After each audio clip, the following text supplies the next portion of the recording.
Drummers Against Implied Timekeeping, Richard D. Albus. I'm back. Things have been moving along here down on the ranch, and I took a little bit of a break because I had to do lots of things. But I am always looking at my feed on Facebook and Twitter of what's going on with all the groups I belong to that involve drummers. And to look at that is like watching the world turning, because every drummer from all over the world now, for the past maybe 5 years, are just posting as many examples of ideas that they're doing, playing on all kinds of cardboard or wood or modern drums or whatever, but you get just an absolute avalanche of ideas coming at me. And I'm watching the world turn through drumming, basically, for the past maybe year especially.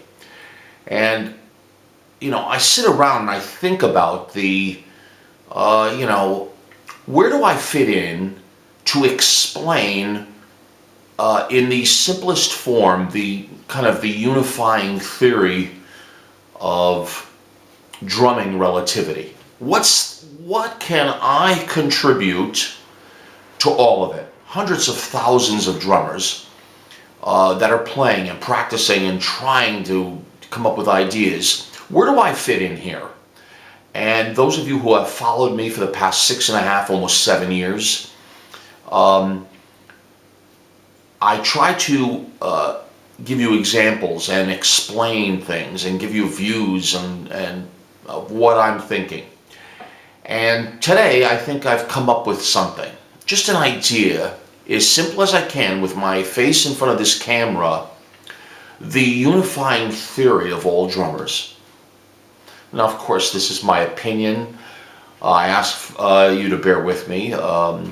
It's my opinion only, so as a disclaimer, don't go around saying that this is the idea of the century. But it does explain a lot for me to tell you, all right? As simple as I can make it. What's the unifying thing that I'm trying to tell those of you who come visit here about drumming, besides the open-handed position and various other specifics? When you sit at your drum set, I don't care what it's made of, I'll assume it's a regular drum set. I want you to always play in the open-handed position unless the tempo is just really fast. And you happen to be doing eighth notes, but then by then you should have a remote hi-hat. But I have this little camera here, and I do not have my studio until next week, and I'll do a follow-up to this video. But I have to just tell you what I'm seeing and what I want those of you, from beginner to the highest level. And what I mean is, if I had Todd Zuckerman or Vinny or any of these people in the room, I'd still give them this example. Or you're just coming onto the drum set. This is as simple as I can make what I think to make you play more exact and have a better beat. All right? This is what I think. When you see a drummer play, here's my hands here, and we're going to play the simplest beat in 4/4 time. And you were to do 1, 2, 3, 4. 1, 2, 3, 4. Most drummers will play that beat, a simple rock beat in 4/4. Just like that. Again, 1, 2, 3, 4. Like that. I don't want you to do that. I want you to play it or try to practice this way on a slow tempo, a very slow tempo. When you come down, assuming you're left-handed or right-handed, when you hit 1 is this. 1. That's the way the stroke should be. 1. Not 1. 1, 2, 3, 4. 1, 2, 3, 4. The hand is bouncing at the point of attack on your drum, your hi-hat, or whatever. That's 1. Not that is 1. That's one. The down and the up combined is the one. One. So practice that way. Open-handed position and all the other things that I teach. But when you do this, the symmetry of the time is angular. It's better. It's specific. Because when you're coming down, it's incomplete. Bam, bam, bam. I want you to come down, bam, bam, bam, but I want you to do this whole stroke. 1, 2, 3, 4. Now, a great example to practice this too is the song by Barry White, Ecstasy.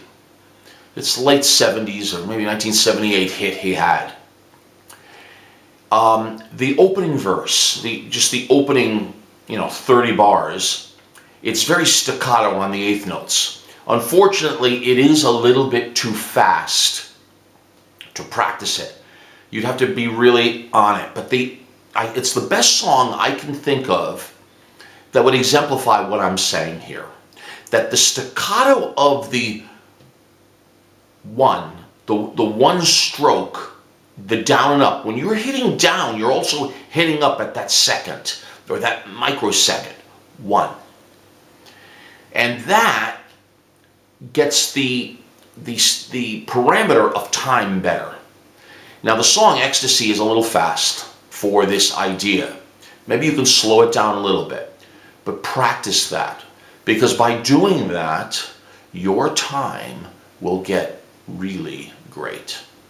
Why?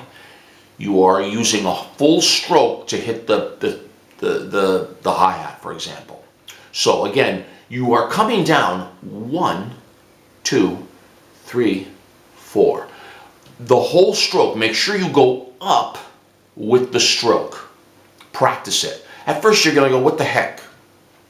Because the eighth notes are not 1 and 2 and 3 and 4 and. That's not what it is. It's 1 and 2 and 3 and 4 and. Do you understand? It's both strokes, not one.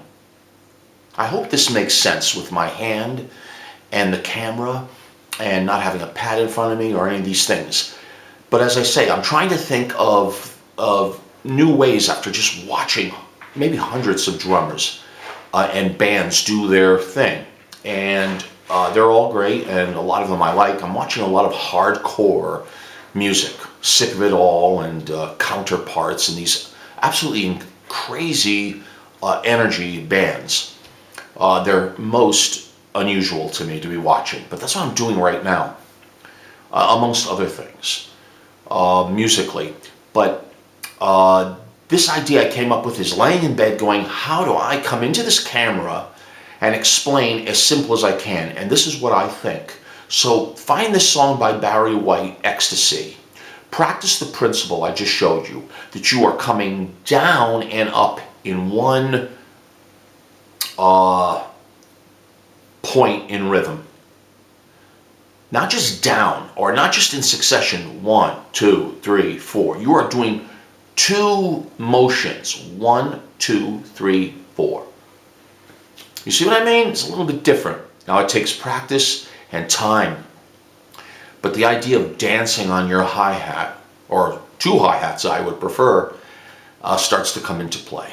And you start to have rhythm. Because that's what rhythm is. Not just the downstroke, but it's the upstroke too. And I never knew this 47 years ago when I started playing with a band, or 52 years ago when I started on drums. But this is my legacy back to those within my group, amongst all the great things I'm learning too. But the way I'm showing you, I wish I knew 50 years ago. So practice that. If you have any questions specifically, ask me, and of course I'll answer them. And welcome everyone who's visiting this channel. I have so many videos teaching in the open-handed position, so take a look at what I'm trying to do. And of course, if you haven't, please subscribe. Your subscription is the support, and that is the greatest thank you I can give back to you. I'll leave my PayPal account in the box below. Anything you can do to help me, I thank you for that always. All right? So this is just, I don't know what to title these things, the unifying theory of rhythm or something. But it's my unifying theory, and there's a lot behind it. And go back and listen to that song by Barry White, Ecstasy, and try to apply it. Even though it's a little bit fast, try to slow it down. But the principle, the sound, is what I'm trying to get you to understand. And it's regardless of what style you're playing. All right? Take care. My best to all of you. Let me know if you're listening to any hardcore bands and various other things. And I'll let you know what I'm up to when I get back to the studio next week. Fortunately, I have another hurdle there to see if nobody's around. But this is the way it is here for me. But we keep going, all right? My best to you always. Take care.